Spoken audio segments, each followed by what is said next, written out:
Representative Finke, would you like to move to recommend that House File 1655 be placed on the general register? I would. All right. We've got the bill in front of us. I see you've got an A2 amendment. Would you like to move the A2 amendment and then tell us what it does? Yes, I would, Chair. Would I be able to adopt the amendment and then explain the bill as a whole, or do we need to do the amendment If it's separate? easier to do it that way, I think that's I fine. think it would be. Okay. All those in favor of the A2 amendment, please say aye. Aye. Opposed? No. The motion prevails. The amendment is adopted. Representative Finke, to your bill as amended. Thank you, Chair and members. This is the Take Pride Act. It is a bill that does two things. It modernizes our Human Rights Act in a number of ways, bringing it into a more contemporary understanding of what this is trying to do, and I have Commissioner Lucero here who will explain that. It also creates a definition for gender identity and adds gender identity into the list of protected groups under the Minnesota Human Rights Act.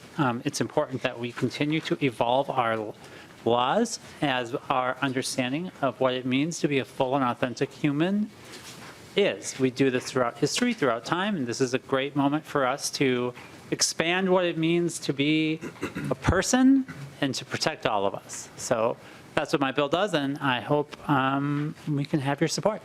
All right. Commissioner Lucero, please introduce yourself and proceed with your testimony. All right. Hello, everyone. Chair Becker-Finn, committee members, it's good to see you this evening. As you know, my name is Rebecca Lucero, and I'm the Commissioner for the Minnesota Department of Human Rights. Thank you, Representative Finke, for carrying this agenda policy bill, and to the committee for hearing this bill tonight. So House File 1655 is the Take Pride Act. It's a bill that's been long overdue. And so just going to take us back real quick to 30 years ago, 1993, if you can remember where you were in 1993. That was when state legislators here at the Capitol came together across party lines to make Minnesota the first state in the country to prohibit sexual orientation and gender identity discrimination. So think about what the world looked like 30 years ago and how much the legislature and courts have updated and clarified the law. So a few examples: the state of Minnesota legalized same-sex marriage. That was August of 2013. In 2015, the U.S. Supreme Court ruled in Obergefell, that there is a constitutional right for marriage between same-sex couples under the Constitution. And in 2020, the U.S. Supreme Court Bostock decision held that an employer who fires an individual because they are LGBTQ is in violation of Title VII of the Civil Rights Act, matching what has already been in the law in Minnesota since 1993.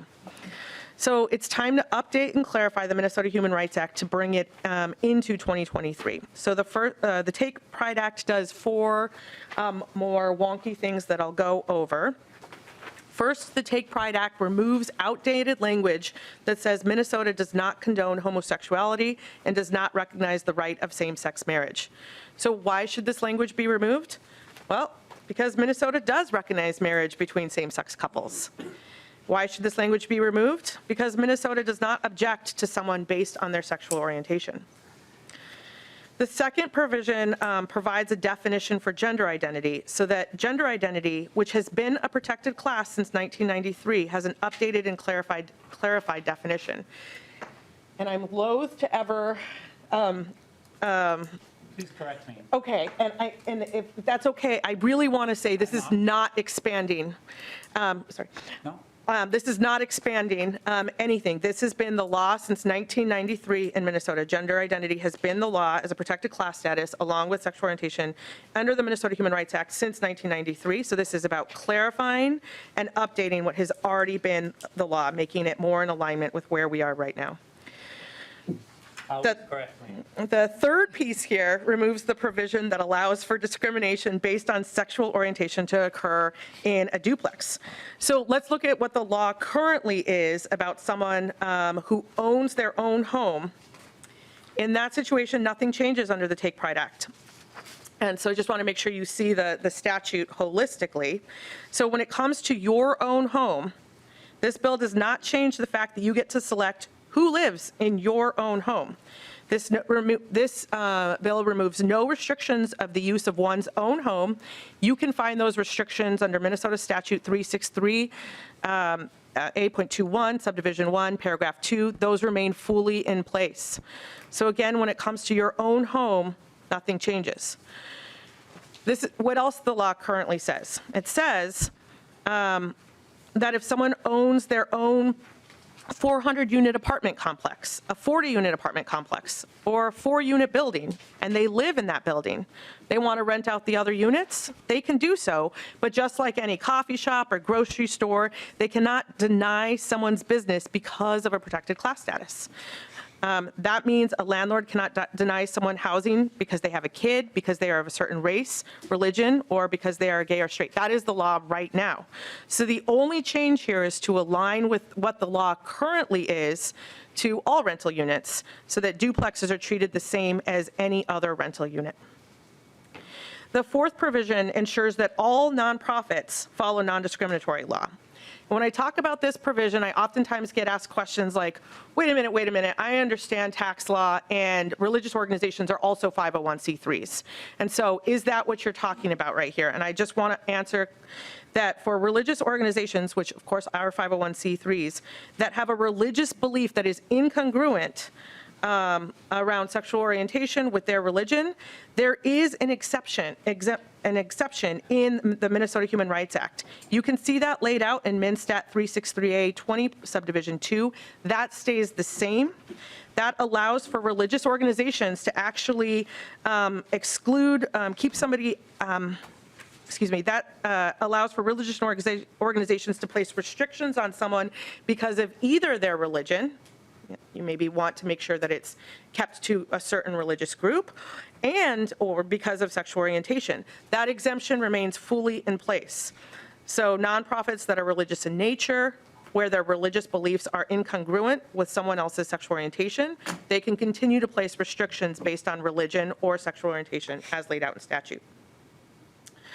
So in closing, I just want to highlight that there's several really important stakeholders that have come out in support of this, from the religious communities to nonprofit organizations to youth groups who all understand the importance of updating our statute to provide that clarity from where we are today. So thank you for the opportunity to testify.